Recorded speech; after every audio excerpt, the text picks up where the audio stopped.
حضرت ابو ہریرہ رضی اللہ تعالیٰ عنہ راوی ہے، قال رسول اللہ صلی اللہ علیہ وسلم حجبت النار بالشہوات وحجبت الجنت بالمکارہ۔ رسول اکرم صلی اللہ علیہ وسلم نے فرمایا جہنم خواہشات سے گھیر دی گئی ہے اور جنت تکالیف اور مشکلات سے گھیر دی گئی ہے۔ اس کا مطلب یہ ہے جہنم خود خطرناک ہے، پر جہنم میں جانے کے جو راستے ہیں بڑے ہی خوبصورت ہیں۔ خواہشات بچھی ہوئی ہے، نفسی لذات بچھی ہوئی ہے، بناوٹی پھول اور باغات اس کے راستے میں لگے ہوئے ہیں۔ جو آدمی دیکھتا ہے تو وہ فریفتہ ہی ہو جاتا ہے۔ جہنم کے راستے میں جو پھول بوٹے بنے ہوئے ہیں وہ حرام خواہشات ہیں، جن میں شراب ہے، کہیں زنا کا بوٹا اور پھول لگا ہے، کہیں شراب کا دیس بسا ہوا ہے، اور کہیں سرود اور غنا گانے بجانے کے باغات اور خوبصورت ماحول نظر آتے ہیں، کہیں حرام کھیل تماشے لوٹ مار ہے، کہیں غیبت شکوہ گلہ مصیبت ہے، اور کہیں لوگوں کے ذات اور جان و مال پہ ظلم اور ستم اور زیادتیاں ہیں، قتل و غارت گری اور کرپشن اور لوگوں کے عزتوں پہ حملے ہیں۔ یہ وہ چیزیں ہیں جس کو انسان کا نفس پسند کرتا ہے، ان کے پیچھے مارا پھرتا ہے۔ یہ بڑی خوش نما اور بڑی لوگوں کو سرور دینے والی چیزیں ہیں۔ بظاہر یہ راستہ دنیا کے نگاہ سے دیکھے تو بڑا خوبصورت لگتا ہے، انسان کو لذت بھی آتی ہے، عیاشی بھی ہوتی ہے، فراوانی بھی ہوتی ہے، یہ ساری اس کی چیزیں پوری ہوتی ہیں، لیکن یہ راستہ بظاہر خوبصورت تو ہے پر یہ راستہ جہنم کا۔ دوسرا جملہ سرکار نے فرمایا وَحُجِبَتِ الْجَنَّةُ بِالمَّكَارِهِ۔ جنت جو ہے وہ تکالیف اور مشکلات سے گھری ہوئی ہے۔ جنت خود خوبصورت محل ہے، عیش و عشرت کی جگہ ہے، عزت آبرو اور سکون کی جگہ ہے، رحمت خداوندی جلوائے خدا کی جگہ ہے، نگاہ خدا توجہ خدا کی جگہ ہے، ملاقات خدا کی جگہ ہے، صحبت و سنگت و قربت مصطفیٰ کی جگہ ہے۔ خود جنت یہ ہے پر راستہ بڑا مشکل ہے۔ اس راستے میں ایک نماز آتی ہے، پنجگانہ با جماعت باقاعدگی سے نماز ہے، بڑا مشکل رہا۔ اس پہ روزہ ہے، اس راہ پہ کھڑا روزہ 14 گھنٹے 16 گھنٹے کا روزہ بھوکا پیاسا رہ کے اس سفر کو طے کرنا، اس راستے پہ 10 لاکھ روپیہ لگا کر فرض حج ادا کرنا ہے، سفر کی صعوبتیں جھیلنی ہیں، مشکلات کا سامنا بھی کرنا ہے، اور اس کے ساتھ ساتھ ساری زندگی اطاعت فرما برداری حق گوئی سچ گوئی کی زندگی ہے،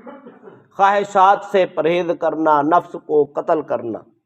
راہ خدا میں کھڑا رہنا ڈٹا رہنا، اور حق کے ساتھ تکلیفیں برداشت کر کے پیچھے نہ آنا، قائم اور دائم رہنا، زندگی کے پہلے دن سے لے کر زندگی کے آخری دن تک اپنی حفاظت کرنا، جان مال عزت آبرو کھانے پینے اٹھنے بیٹھنے کی سوچ کی فکر کی علم کی عمل کی حفاظت کرنا، یہ ساری وہ مشکلات ہیں جو جنت کے راستے پہ ان سے گزر کے جانا ہے، پھر جنت میں پہنچنا ہے۔ جنت ایسے شارٹ کٹ نہیں ہے، یہ جو ہم 11ویں کا ختم کہلوا کے جنت میں پہنچ جاتے ہیں، ختم کل کہلوا کے فوراً جنت میں پہنچ جاتے ہیں، یا لوگوں سے ثواب خرید کے جنت میں پہنچ جاتے ہیں، امید کی جا سکتی ہے رحمت خدا سے، لیکن ایسے جنت میں جانا ہوتا نہیں ہے۔ جنت کا راستہ تکالیف سے بھرا ہوا ہے، مشکلات سے بھرا ہوا ہے، پریشانیوں سے بھرا ہوا ہے، امتحان کی زندگیوں سے بھرا ہوا ہے۔ جو لوگ جنت کے مالک تھے، انبیاء کی ہسٹری پڑھ کے دیکھ، اولیاء کی تاریخ پڑھ کے دیکھ، ان کی زندگی کے حالات پڑھ کے دیکھ، جن کو اللہ نے وارث جنت بنایا ہوا ہے۔ صدیق اکبر کو پڑھ کے دیکھے، جس کو سند جنت کی مصطفیٰ نے دی ہے، زندگی میں ٹکٹ جس کو جنت کا ملا، اس کا نام فاروق اعظم ہے، عثمان غنی، مولا علی ہے، سعید بن زید ہے، سعد بن ابی وقاص ہے۔ آپ ان کی تاریخ پڑھ کے دیکھیں، انہوں نے جسموں پہ تلواریں نہیں کھائیں، تیر نہیں کھائے، بھوک نہیں دیکھی، وطن نہیں چھوڑے، بچے قربان نہیں کرائے۔ کیا خیال ہے، پتھروں پہ پیٹوں پہ پتھر نہیں باندھے، خندقیں لوگوں نے نہیں کھودی، کون سا کام نہیں کیا؟ صدیق اکبر رضی اللہ تعالیٰ عنہ کو ایک دن بیٹا ملا، عبد الرحمن، کہنے لگا بابا آپ اور میں ایک جنگ میں تھے، میں کفر کی طرف سے تھا، آپ اسلام کی طرف سے تھے، 2 بار آپ میرے وار میں آئے، میں نے چاہا سر قلم کر دوں پر باپ سمجھ کے چھوڑ دیا۔ صدیق اکبر نے کہا بیٹا عبد الرحمن سن، تو نے مجھے چھوڑ دیا، میں محمد عربی کا غلام تھا، اگر تو بیٹا ہو کے بھی میری تلوار کے سائے میں آ جاتا، میں یہ نہ دیکھتا تو میرا بیٹا ہے، میں یہ دیکھتا محمد عربی کا دشمن ہے، میں سر قلم کر دیتا۔ اتنی بڑی قربانی اور اتنا بڑا جذبہ، اتنی بڑی استقامت، جنت ایسے نہیں ملی، دنیا میں جنت کا ٹکٹ ایسے نہیں ملا، خلافت مصطفیٰ کا بلا فصل منصب ایسے نہیں ملا۔ جب صدیق اکبر رضی اللہ تعالیٰ عنہ منصب خلافت پہ بیٹھے تو حالات بہت بگڑے ہوئے تھے، مسیلمہ کذاب نے اعلان نبوت کر رکھا تھا، حالات جو کہ تو سرکار کے وصال و وفات کے فوراً بعد بڑے قبیلے منکر زکوٰۃ ہو گئے، انہوں نے کہا ہم نے زکوٰۃ دینی ہی نہیں ہے، ہم مانتے ہی نہیں ہیں۔ کیا خیال ہے، رسول اکرم صلی اللہ علیہ وسلم کا وصال ہو جائے، لوگ آزاد ہو گئے، لوگوں کے خیالات بدل گئے، لوگ مرتد ہونے شروع ہو گئے۔ جب اتنے مشکل حالات تھے، ایسے مشکل حالات میں حکومت و خلافت صدیق اکبر کو ملتی ہے تو آپ نے بڑے سخت فیصلے، اس وقت آپ نے بلکہ قافلہ سرکار نے بھیج دیا تھا مسیلمہ کذاب کی جنگ کے لیے، صدیق اکبر نے اس پہ پہرا دیا، انہوں نے فرمایا میں اس بدقسمت کا نبوت کے جھوٹے دعوے دار کا سر قلم کر کے رکھوں گا، کلا کما کر کے چھوڑوں گا، میں پیچھے ہٹنے والا نہیں ہوں۔ منکرین زکوٰۃ کے خلاف فاروق صدیق اکبر نے اعلان جنگ کر دیا، فرمایا جو جو میرے مصطفیٰ کے زمانے میں زکوٰۃ دیتا تھا، اگر کوئی ایک اونٹ کی نکیل بھی زکوٰۃ میں دیتا تھا، ایک رسی زکوٰۃ میں دیتا تھا، 10 روپے 10 درہم زکوٰۃ میں دیتا تھا، وہ دے گا، میں لے کے رہوں گا، میں معاف نہیں کروں گا۔ فاروق اعظم جیسا جرت مند انسان سامنے آیا، اس نے کہا ابو بکر کیا کرتے ہو، حالات نہیں دیکھتے، حالات کدھر سے کدھر ہے، لوگ مخالف ہو جائیں گے، آپ کے خلاف نکل آئیں گے۔ فرمایا مجھے لوگوں کی مخالفت سے غرض نہیں آئے، مجھے محمد عربی کے دین کی بقا کی غرض۔ کتنا مشکل راستہ طے کیا، ایسے جنت کا ٹکٹ ملا ہے؟ ایسے نہیں ملا۔ حتیٰ کہ آپ نے یہ جملہ تاریخی بولا تھا اس وقت صدیق اکبر رضی اللہ تعالیٰ نے، انہوں نے فرمایا سارے چھوڑ جاؤ، سارے صحابہ بھی مجھے چھوڑ جاؤ، میرے ساتھ کوئی بھی کھڑا نہ ہو، میں مسیلمہ کذاب سے بھی اکیلا جنگ لڑوں گا، منکرین زکوٰۃ سے بھی اکیلا جنگ لڑوں گا، میں جان دے دوں، مجھے اس سے غرض نہیں ہے، پر میں کسی ظالم کو چھوڑوں گا نہیں۔ یہ صدیق اکبر کا موقف تھا۔ جنت ایسے ملتی ہے۔ سرکار دو علیہ وسلم نے فرمایا، صحیح متفق علیہ حدیث ہے، صحیح بخاری و مسلم کی، فرمایا جنت خود عزت کا گھر ہے، آرام اور سکون کا گھر ہے، خدا اور رسول کی ملاقات کا گھر ہے،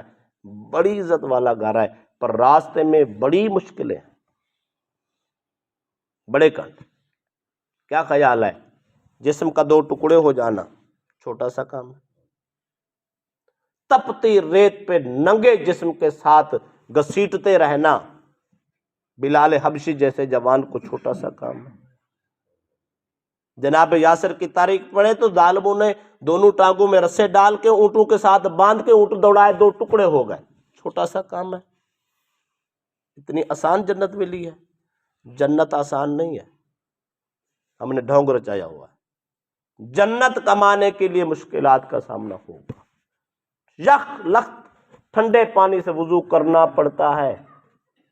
نیند پوری ہو یا نہ ہو صبح نماز کے لیے اٹھنا پڑتا ہے، سفر میں ہیں، حضر میں ہیں، مشکل میں ہیں، آسانی میں ہیں، سجدہ کر سکتے ہیں تب نہیں کر سکتے، اشاروں سے بھی نماز پڑھنی پڑتی ہے، قیام نہیں کر سکتے تو بیٹھ کے نماز پڑھنی پڑتی ہے، آپ کے پاس کچھ بھی نہیں ہے، مشکل حالات ہے، پھر بھی خدا کی رضا پہ راضی رہنا پڑتا ہے۔ جوان بچہ راہ خدا میں قربان ہو جائے یا ذبح ہو جائے یا اچانک موت کے حوالے ہو جائے، اس پہ خدا کی تقدیر پہ راضی رہنا پڑتا ہے، تب جنت ملتی ہے، ورنہ نہیں۔ لہذا جہنم جو ہے اس کے راستے میں بڑے خوشنما راستے ہیں، ہر آدمی بھاگتا نظر نہیں آتا۔ آج کنجرخانہ سے جا کے دیکھ لو، ہزارہ لوگ اپنی خواہشات پوری کرنے کے لیے آ جاتے ہیں۔ آج محفل سجا لو، اشتہار لگا لو، اعلان کر لو، منت کر لو، دعوت نامے، سارے معاملات کر لو، آنے کے لیے کوئی تیار نہیں ہوتا، بڑی مشکل سے لوگ آتے ہیں۔ اس کا مطلب ہے ہمیں جنت جانے کی خواہش مندی نہیں ہے، اس راستے پہ نہیں جاتے، بڑی مشکل سے کھچترو کے بندوق اکٹھا کرنا، لانا سنانا کرنا کرانا، یہ جنت کے لیے ہم جانے کے لیے جب تیار نہیں ہے، اور ہے بھی کٹھن راستہ، کیا خیال ہے پہنچ پائیں گے؟ ارادہ بھی نہیں ہے، نیت بھی نہیں ہے، کوشش بھی نہیں ہے، قدم بھی نہیں اٹھاتے، جاتے بھی نہیں ہے، خرچ بھی نہیں کرتے، تو کیا خیال ہے پھر مشکل راستہ کون، تکلیفیں کون برداشت کرے گا؟ تو جب جانا نہیں چاہتے تو پہنچیں گے؟ پھر کبھی نہیں پہنچیں گے۔ اس کا مطلب ہے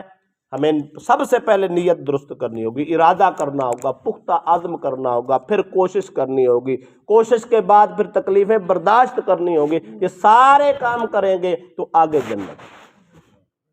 اگر یہ نہیں کریں گے تو جنت